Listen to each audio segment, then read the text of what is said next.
And the short, distinguished-looking man looks at me and says, "Kirt, you've been living for 20 years like a normal person, and I'm going to snap you out of this thing." I stood up, I said, "Well, can I leave?" And one of his big bodyguards said, "Sit down." Growing up in a very Jewish cultural environment, it never really felt to me that God was a big part of anything. It was much more social. It was that you go to synagogue because you're Jewish, but I don't ever remember God being at the forefront of anything, other than simply going through the liturgy, the memorized portion of the prayers, that was just, once again, part of having a Jewish identity. I was a very committed athlete. I started wrestling in 7th grade, and every year I got more and more focused on this sport. I would go to sleep at night, and I'd envision myself with my hand raised being the state champ, and I got to the place where I felt there was nobody that I could not beat. I felt like I was in control.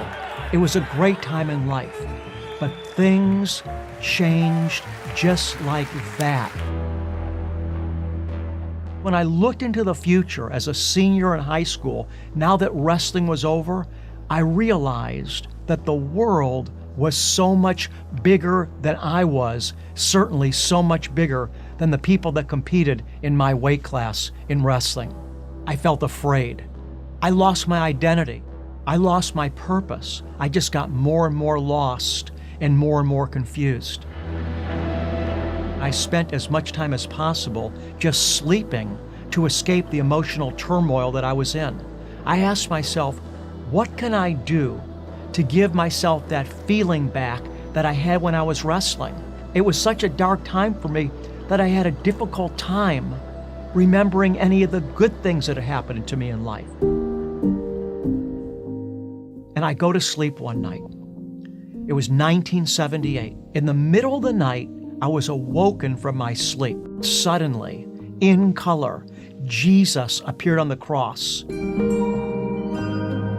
A ray of red light from straight through the sky beamed down on his head.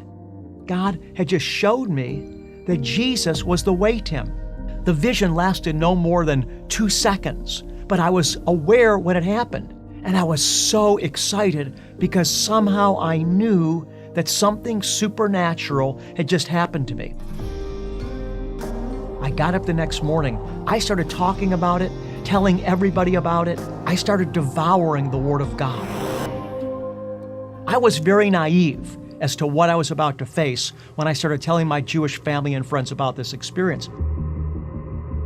We drove to a hotel. There was a short, distinguished-looking man in a 3-piece suit, and then he had 2 guys next to him, both of them over 6 feet tall, probably at least 200 pounds. And the short, distinguished-looking man looks at me and says, "Kirt, you've been living for 20 years like a normal person, and I'm going to snap you out of this thing." And I said, "I'm not programmed. I just believe that Jesus is the Messiah." And he said, "Well, you've got nothing to worry about." I stood up, I said, "Well, can I leave?" And one of his big bodyguards said, "Sit down." We went back to my home, but one of the bodyguards was with me. He slept in my bedroom that night so that I couldn't escape. And then the next morning, he and I drove to one of their rehabilitation houses in California. It wasn't too long after that.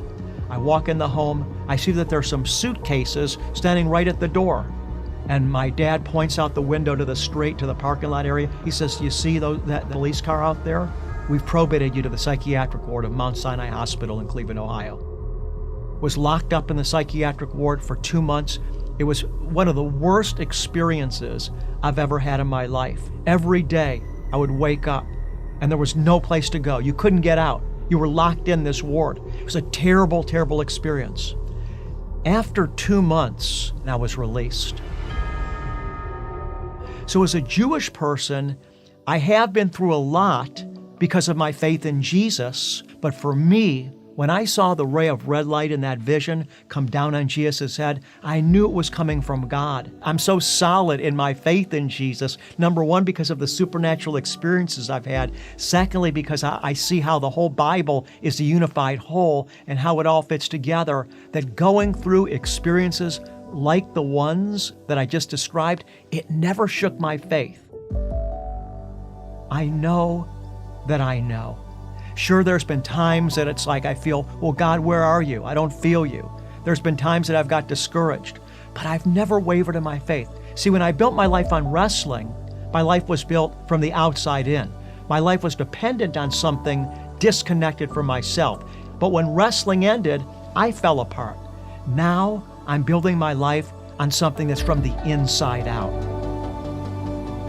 Jesus said He had come to give life and to give it more abundantly, that He is the way, the truth, and the life.